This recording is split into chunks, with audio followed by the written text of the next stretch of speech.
저는 청주대학교 건축공학과 원세용 교수라고 합니다. 아마 전에 뵌 분들도 계실 것 같은데요.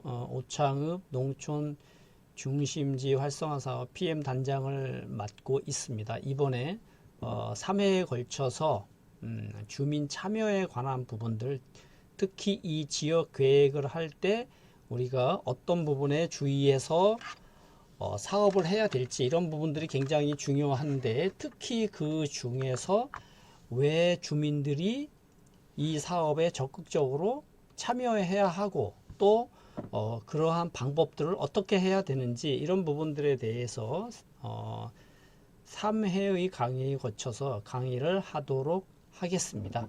우선 제1강으로요, 왜 주민들이 참여해야 하나, 이런 내용으로 먼저 강의를 시작하도록 하겠습니다. 자, 제일 먼저 보실 것은 민주주의 국가의 원리입니다. 아마도 여러분들께서 너무 잘 아시는 내용이죠. 대한민국은 민주공화국이다. 또 대한민국의 주권은 국민에게 있고 모든 권력은 국민으로부터 나온다. 너무 많이 들은 내용들이죠. 실제로 우리 헌법의 가장 기본이 이렇게 규정되어 있기 때문에 실제 지역 개발 사업을 할 때도 이 정부에서 하는 사업의 구조가 이 시스템에 만들어져 있는 겁니다. 물론 주민들께서는 주민들의 의도를 정부에서 듣고, 특별히 주민들이 관여하지 않아도 그 주민들이 원하시는 대로 사업이 잘 이루어졌으면 좋겠지만, 우리 헌법이 이렇게 되어 있기 때문에 주민들을 중심으로 해서 모든 사업 체계와 행정 체계가 구성되어 있는 것입니다. 그렇기 때문에 어떤 면에서는 주민들이 나서시지 않으면 사실은 국민들이 가진 권리 또는 의무를 행사하지 않는 것이다, 이렇게 볼 수도 있습니다. 아래 내용 한 번 더 보겠습니다. 자, 경제 부분인데요. 여기에는 개인과 기업의 경제상의 자유와 창의를 존중하는 기본으로 한다. 이 내용이 뭐냐면, 개인들은 경제 활동을 주력으로 국민 생활을 하시라는 겁니다. 다만 그 과정에서 균형 있는 국민 경제 성장 및 안정과 적정한 소득 분배를 유지하고, 또 어떤 이런 경제력의 남용을 방지한 것, 이런 것들을 위해서 규제와 조정을 할 수 있다. 즉, 모든 주권이 국민에게 있고 권력이 국민으로부터 나오지만, 여러 가지 국민 생활에서 갈등이나 이런 부분이 있을 때는 그런 부분에 대한 규정을 만들어서 조정을 하는 역할을 정부가 하겠다, 이런 의미로 보아주시면 되겠습니다. 우리가 지역개발 사업을 할 때 그 주체가 주민이 되어야 된다, 이런 얘기들을 많이 하는데, 이 주민이라고 하면 과연 어떤 의미를 얘기하는 것인가를 한번 보겠습니다. 우리가 기본적으로 사전에는 일정한 지역에 사는 사람, 또는 기준에는 30일 이상 머무를 목적으로 주소나 이렇게 거주하는 장소를 가진 사람을 기본적으로 주민이라고 하는데요. 이 주민의 형태가 사실은 굉장히 다양합니다. 그래서 우리가 지역개발 사업을 할 때 이 다양한 주민의 형태에 함께 같이 의견 수렴을 해주고, 또 이 다양한 주민들이 이용할 때 불편함이 없도록 그 사업을 진행해야 된다, 이런 것이 중요해집니다. 이렇게 주민등록상 거주자 또는 주민등록을 하지는 않았지만 지역에서 계시는 세입자들, 그 다음에 지역에서 활동하는 사람들, 단체나 직장인 또는 지역을 방문하는 사람, 이용하는 사람, 이런 사람들의 의견을 모두 좀 수용을 해야만 그 지역 계획이 제대로 된다, 이렇게 말씀을 드리겠습니다. 자, 민주주의 국가의 원리인데요. 민주주의 국가의 원리를 우리가 왜 알아야 되는가? 이것을 이해하게 되면 정부의 정책과 우리 주민들, 폭넓게 보면 국민이지만 작은 의미로 축소해서 보면 주민들이 되겠죠. 우리가 어떤 입장으로서 대해야 되는 것을 알 수 있습니다. 행정부에서는 정책을 실행하죠. 누구를 대상으로? 국민을 대상으로 정책을 실행합니다. 그러면 국민들은 경제 활동을 하고 그 결과에 따라서 세금을 납부하고 이 경제 활동을 하는 기준을 행정부가 만들어서 제공을 해주게 됩니다. 그러면 이 기준들은 누가 만드느냐? 바로 입법부에서 만들죠. 국가 전체에 해당하는 것은 국회에서 만들고 우리 청주시에 해당하는 것은 조례라고 하는데 이것은 청주시 의회에서 만들게 될 겁니다.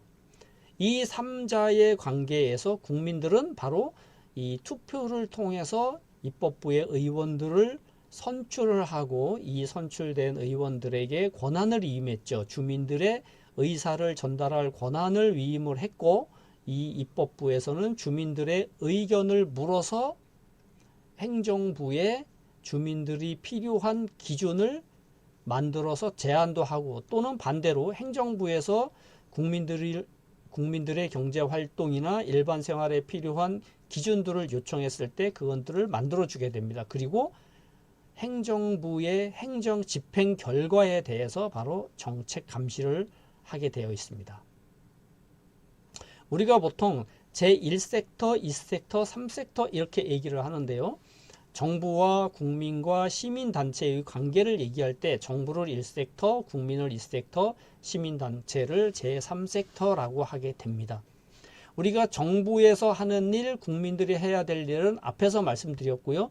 이 시민단체에서 해야 되는 일은 뭐냐 하면 정부가 하는 일을 정부가 모두 국민을 대상으로 직접 할 수 없을 때, 다른 말로 얘기하면 직접 국민에게 모든 서비스를 할 때 시간과 비용과 인력이 부족해지는 일이 생깁니다. 그럴 때 이 시민단체에게 정부의 업무를 일정 부분 위임을 하고 권한 위임을 하고 시민단체가 국민들을 위해서 이 정책을 대신 집행해 주는 일들이 있습니다. 예를 들면 우리가 정부보다도 특히 청주시에서 하는 뭐 주거복지센터라든지 이런 다양한 기능들이 있습니다. 말하자면 뭐 건강보험이라든지 이런 것들도 정부의 일을 다 직접 정부에서 하지 않고 위임이나 위탁을 해서 하는 일들이 많이 있습니다. 그럴 때 이 시민단체가 역할을 하게 되는데 이 시민단체들 제3섹터라고 합니다.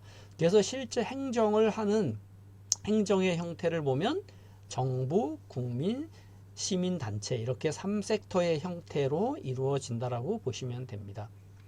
우리가 개발 사업을 할 때는 다양한 사람들이 참여를 하게 되는데 이 주민들이 있고 주민들의 대표가 있고 주민들의 대표보다 조금 더 정보를 많이 알고 행정 집행을 하는 공무원 그리고 각종 사업이나 이 내용의 전문가들이 있습니다.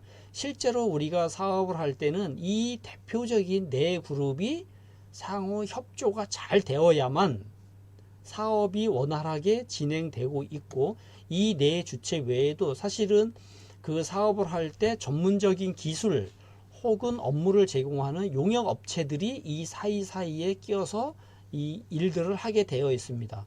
어쨌든 이 주민들이 사실은 정보의 양이 제일 적고 전문가들이 그 정보의 양을 많이 알고 있는데 이 전체 그룹이 같이 참여해서 협력해야만 이 지역개발 사업이 잘 이루어질 수 있다. 이렇게 보시면 되겠습니다. 정부에서 보조금 사업을 하게 되는데 이 보조금 사업을 가장 많이 하고 있는 정부 부처가 사실은 이 세 부처입니다. 국토부, 농림부, 행안부인데요. 이 각각의 부처가 하는 내용들의 공통점을 보면 첫 번째는 공동체 지원 사업, 공간 지원 사업, 시설 사업 크게 보면 이렇게 세 가지로 구성이 되어 있습니다. 공동체 지원 사업은 잘 아시겠지만 주민 직접 지원 사업이죠. 또는 협동조합 지원 사업 이런 것들이고요. 공간은 뭐 주차장 지원 사업 아니면 도로 개설 사업, 뭐 공원 개설 사업 이런 내용들이고요. 시설 사업은 주로 건축물, 뭐 기반 시설 이런 것들이 대상이 될 겁니다.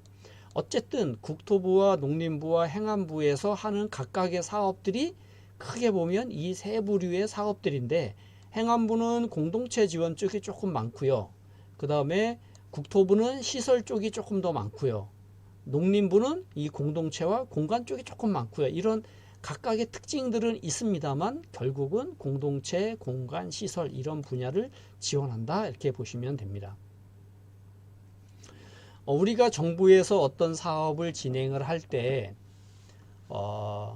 같은 사업인데 왜 중복 투자가 되느냐 이런 의견을 많이 있을 때가 있고요. 또는 각각 필요한데 왜 이건 안 해주냐라는 그런 비판을 많이 할 때가 있습니다. 그래서 정부에서 만든 하나의 사업 형태가 이런 겁니다.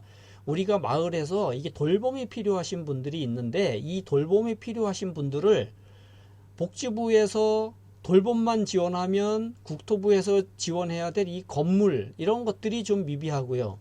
행안부에서는 주민자치체나 이런 것들은 잘 지원을 하지만 이런 건물이나 또 이런 거는 미비해요. 그래서 이 세 개의 부처 국토부, 행안부, 복지부가 마을에 돌봄이 필요한 분들을 잘 돌보아서 그 지역사회를 건강하게 만드는데 국토부는 공공시설, 건축물을 지원하고 행정부는 이분들을 돌볼 주민자치회 등을 지원하고 복지부는 실제로 이 돌봄이 필요한 분들을 직접 지원하는 그 비용을 지원하는 이렇게 세 개의 부처가 협력해서 만든 사업이 바로 이 커뮤니티 케어형 도시재생 사업입니다. 이런 형태로도 지역사업이 이루어지고 있다는 것입니다. 그 다음에 여러분들도 잘 아시겠지만 농촌개발 사업을 할 때 과정이나 절차가 굉장히 복잡합니다. 굉장히 복잡한데 크게 보면 정책을 수립하고 예산을 지원하는 농식품부, 그 다음에 시도지사, 시장군수가 있고요. 그 다음에 이 계획안을 실제로 만들어주고 중간 역할을 하는 농어촌공사, 그리고 전문적인 기술을 지원하고 또는 그 방법들을 자문을 하는 전문가 그룹, 그리고 실제 그 사업의 수혜의 주체인 마을 주민들이 있습니다. 그런데 이 6개의 주체가 사실은 이런 다양한 관계 속에서 이 추진을 하게 되는데 그러다 보니까 절차나 관계가 굉장히 복잡합니다. 그래서 이런 것들을 사실은 체계적으로 잘 형성하려면 우리 주민들은 어떻게 주민의 대표인 공동체를 잘 만들고 지원해야 될지 또는 어떻게 잘 참여해야 될지 이런 것들을 주민들께서 잘 이해하시는 것이 필요합니다.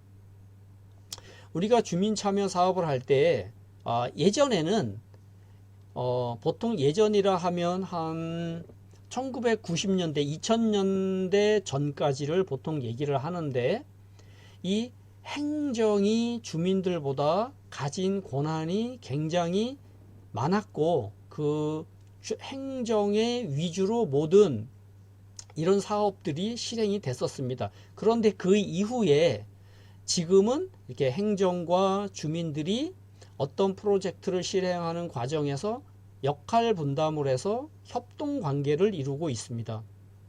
그러나 실제로 각각의 시민들이 다이렉트로 행정과 사업을 진행하기는 어렵죠. 또 의견을 제시하기도 어렵습니다. 그래서 주민들의 대표인 이 시민들의 대표인 추진협의회 등을 통해서 행정에 의견을 전달하고 또는 사업의 파트너가 됩니다. 이럴 때 이 대표자만에 맡겨두게 되면 사실은 이 대표자는 행정보다 어떤 그 사업에 대한 정보력이나 이런 것들이 부족하기 때문에 실행력을 위해서는 하나하나 한 명 한 명의 시민들이 이 시민들의 대표, 여러분들의 대표인 추진협의회 또는 추진협의체 뭐 다양하게 뭐 명칭은 될 수 있습니다만은 적극적으로 지원하고 후원하는 일들을 해 주셔야 되겠습니다.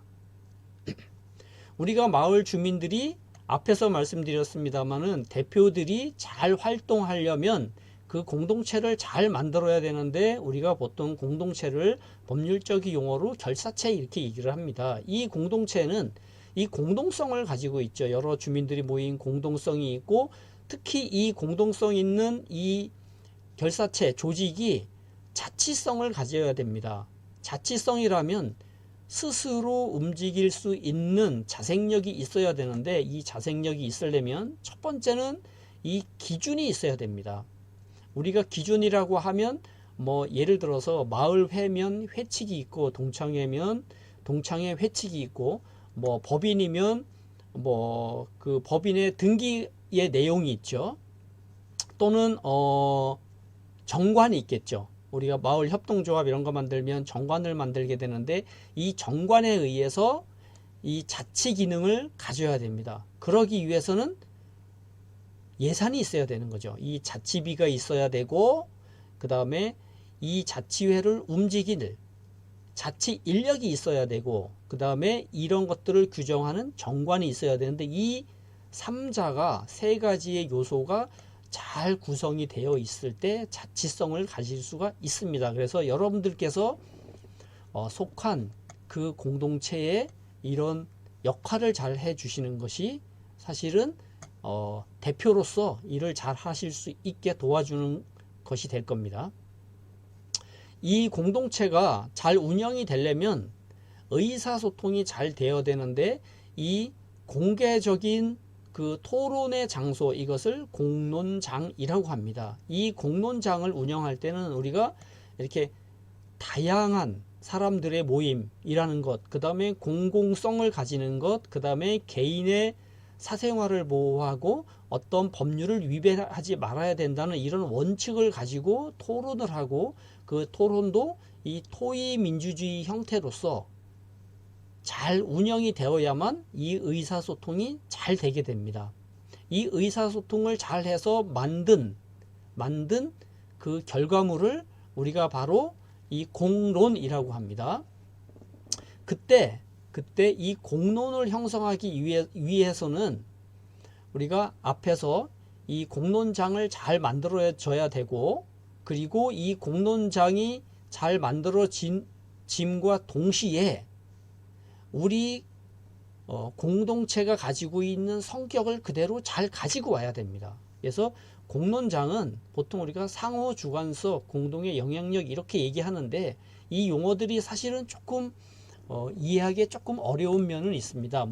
무슨 말인가 하면 밑에 이렇게 설명을 달아 놓긴 했는데요. 각자가 가진 각 생각들이 다 있는데, 그런 생각들을 쭉 이야기를 해보면 공통적인 내용이 있다는 겁니다. 그리고 그런 내용을 토론을 하다 보면 각자의 영향을 미치게 되고, 그런 내용들이 이런 지속 가능한 공동체를 만드는 데 있어서 이 공론을 형성하게 된다, 이런 내용들입니다. 너무 어렵게 이해하실 필요는 없습니다. 이렇게 공통된 의견이 잘 만들어졌을 때 그 의견을 우리는 어떻게 반영시킬 건가 하는 것이 중요하잖아요. 이 반영은 바로 우리는 공론을 선거 제도를 통해서, 우리가 조금 있으면 국회의원 선거를 하게 되는데, 그때 여러분들이 만든 이 공개적인 의론을 여러분들이 선거제도를 통해서 여러분들의 의견을 반영해줄 의원을 선출을 하게 됩니다. 그러면 그 의원들이 입법기관에 가서 그것을 제도로 만들어서 행정기관에 전달을 하게 되면, 바로 여러분들이 만들었던 공론이 이 행정에 전달이 돼서 이것이 여러분들한테 돌아오게 되겠죠. 이런 방식으로 진행되는 제도를 우리가 대의민주주의 이렇게 얘기를 합니다. 그렇기 때문에 여러분들이 어떤 의견을 가지고 있을 때 토론을 잘 해서 그것을 대표들한테 잘 전달하는 것, 그 과정이 바로 이런 공론 혹은 담론의 형성 과정이다, 이렇게 이해를 하시면 됩니다.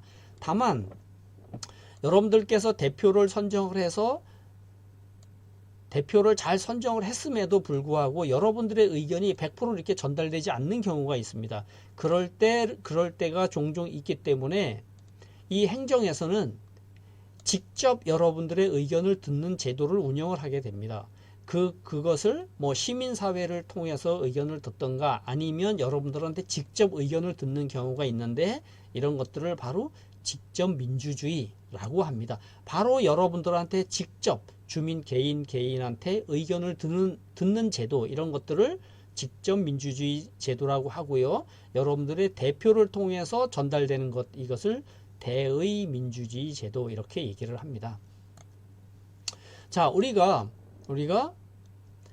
토론을 여러 번 하고 함에도 불구하고, 또는 여러 경로를 통해서 주민들께 의사전달을 많이 함에도 불구하고 어떤 마을 사업을 해보게 되면 이렇게 푸른 계열처럼 마을 일에 대해서 항상 굉장히 긍정적인 주민분들이 계세요.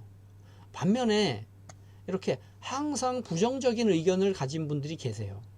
이 차이는 뭐냐면 결국은 그 내용을 얼마나 잘 알고 있는가 하는 내용에서 결정이 되게 됩니다. 그 사업의 내용, 어떤 결정의 내용을 우리는 뭐라 하냐면 미디어, 콘텐츠, 다른 말로 정보, 이렇게 얘기할 수 있겠죠. 결정 내용. 그것들이 이렇게 구성원들 사이에 잘 이렇게 전달이 되게 되는데, 그 전달 내용이 멀어지면 멀어질수록 사람을 건너고 단계를 건너가면 이 내용이 정확하게 전달이 잘 안 되게 됩니다. 그러면 정확하게 전달이 안 된 내용 때문에 잘못 알고 있는 경우도 있고, 또는 엉뚱하게 전달되는 경우들이 있습니다. 그렇기 때문에 원래 정보를 정확하게 알고 있는 분들은 긍정적이지만, 그것을 잘못 알고 계신 분들은 반대를 할 수밖에 없는 것이죠. 그 다음에 그 중간 단계에는 이렇게 마을 주민으로 계시지만 있는 분인지 안 있는 분인지 잘 모르는 그런 경우의 태도를 취하는 주민분들도 이렇게 계시는 거죠. 이렇게 정보가 구성원과 구성원 사이에 정확히 잘 전달이 되면 정보가 일치하기 때문에 어떤 일의 합의가 잘 이루어지는 것이고, 이렇게 정보가 알고 있는 내용이 불일치가 되면 갈등이 일어나게 되어 있죠. 그러니까 이런 상황이 많이 초래되면 마을에서 어떤 사업을 할 때 갈등이 일어나고 합의가 잘 안 이루어지게 되는 결과를 만들어지게 됩니다. 결국 이 마을에서 공동체의 이게 미디어가 굉장히 중요하게 됩니다. 다른 말로 커뮤니티 미디어, 이렇게 얘기를 하기도 하는데요.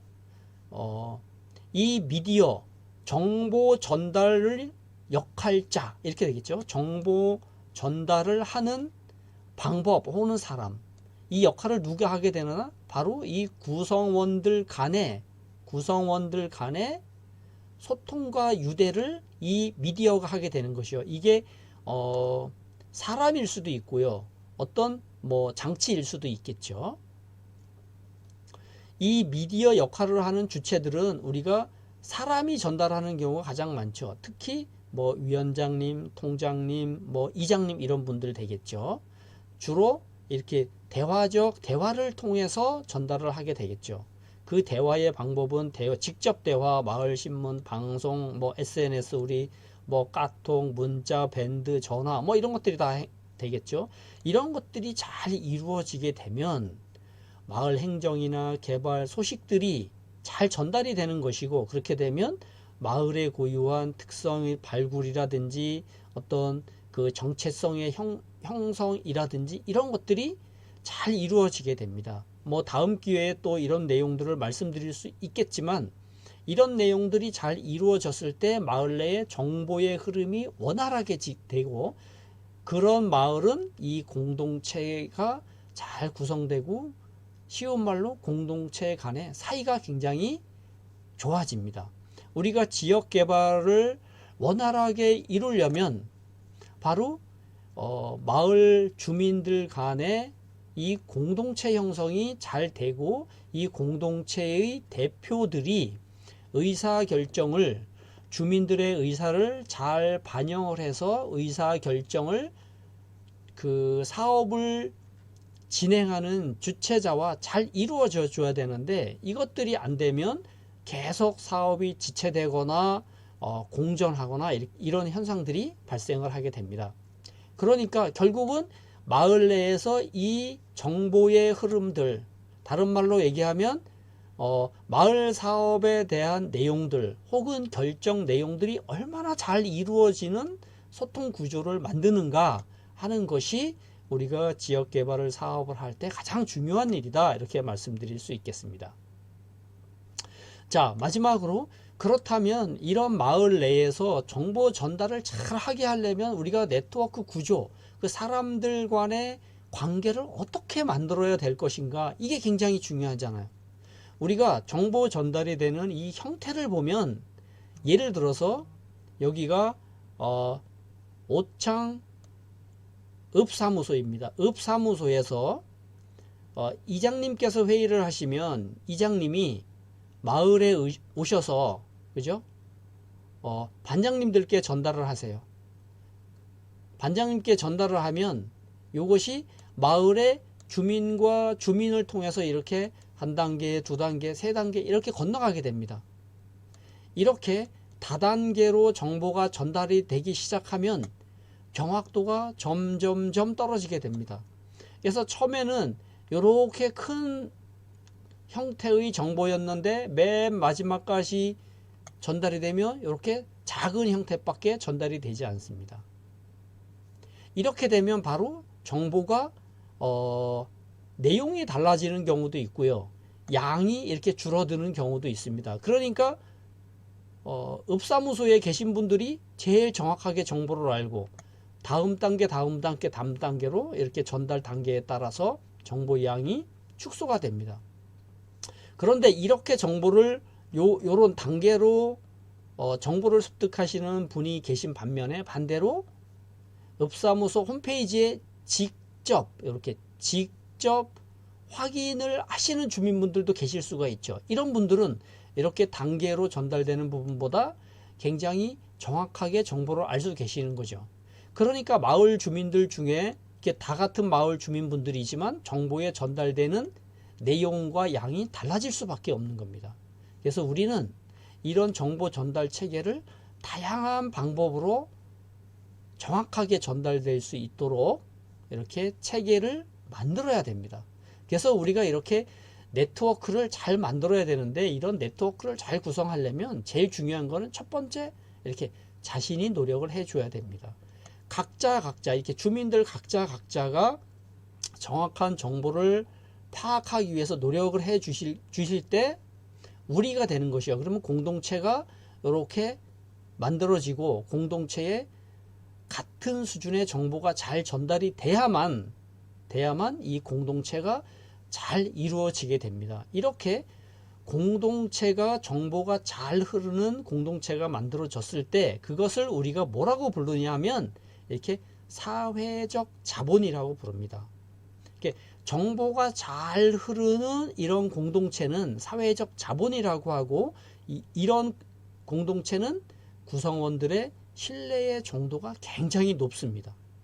바로 이런 구성원들의 신뢰가 높은 사회적 자본을 가지는 이런 공동체가 만들어졌을 때 바로 지역개발 사업을 비롯해서 각종 다양한 사업들이 우리 오창에도 잘 이루어질 수 있고, 또 현재 하고 있는 오창읍 중심지 사업 외에도 다양한 사업들이 원활하게 이루어질 수 있다고 봅니다.